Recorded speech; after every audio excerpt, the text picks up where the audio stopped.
அனைவருக்கும் காலை வணக்கம். சரி, வாங்க போகலாம் நேர்மறை பயணத்தை நோக்கி. சரி, ஒரு எதிர்மறை சம்பவம் ஒன்றை பார்ப்போம். ஒரு சமுதாயத்தில் ஒரு விஷயத்தை ஒரு ஒரு முயற்சியை தொடங்கும்போது குறிப்பிட்ட ஒரு சாரார் வைக்கிற ஒரு யதார்த்தமான பேச்சு தான் எடுத்துக்கோங்களேன். என்ன என்ன இது இவங்க பண்ணுறாங்க, ஏன் இதை இவங்க செய்கிறாங்க, என்ன காரணம், என்ன இவங்கெல்லாம் அதை பண்ணலாமா, இவங்க எப்படி இதை பண்ணலாம், இவங்க பண்ணுறதுக்கு என்ன தகுதி இருக்கா, இப்படிலாம் சில வார்த்தைகள் பேசத்தான் செய்வாங்க. இது ஒரு எதிர்மறையான கருத்துக்களை சமுதாயத்தில் வைக்க தான் செய்வாங்க. இதை எப்படி நம்ம நேர்மறையாக யோசிக்கிறது? தகுதி இருக்கோ இல்லைங்க, தகுதி இருந்தால் வெள்ளன் குட்டு, தகுதி இல்லைன்னா அதை விட குட்டு. தகுதியை வளர்த்துக்க வேண்டிதான். என்ன போச்சு, எல்லாமே முயற்சி தான். பார்த்தீங்கன்னா சரித்திரத்தில் தவறுகள் பண்ணாமல் சரித்திரமே கிடையாதுங்க.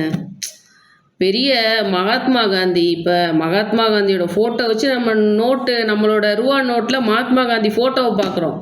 ஆனால் அவரோட சரித்திரத்தில் கருப்பு பக்கங்கள் தான் அகிம்சையாக மாறி வெள்ளை பக்கங்களாக மாறி இன்னைக்கு நோட்டில் பார்க்குற ரூபா நோட்டு பக்கங்களாக நமக்கு மாறி இருக்குது.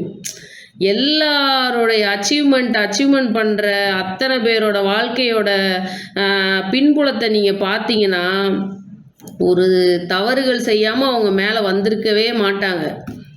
நான் அவங்களால தான் சமுதாயத்தை சீர்திருத்த முடியும். நிறைய பெரிய மகான்களோட ஹிஸ்ட்ரியை பார்த்தீங்கன்னா, சரித்திரத்தை பார்த்தீங்கன்னா அப்படி தான் இருக்கும். அதனால் ஒன்றும் பிரச்சனை இல்லை. நம்மளோட முயற்சி ஒரு சின்ன விதை கூட நாளைக்கு மரமாக முளைச்சி நிற்கலாம். சொல்ல முடியாது. இன்றைக்கி 30 பேர், ஒரு 300 பேர் நம்மளை ஒரு முயற்சி பண்ணுறோமா, 30 10:1 ரேஷியோ தான். ஒரு 30 300 ஆகலாம், 300 3000 ஆகலாம், 3000 3 லட்சம் ஆகலாம். யாருக்கு தெரியும்? எல்லாம் அவன் செயல். நம்ம முயற்சியை போடுவோம். முயற்சி நம்மளுடையது, முடிவு ஆண்டவனுடையது. அவ்வளோதாங்க வாழ்க்கை.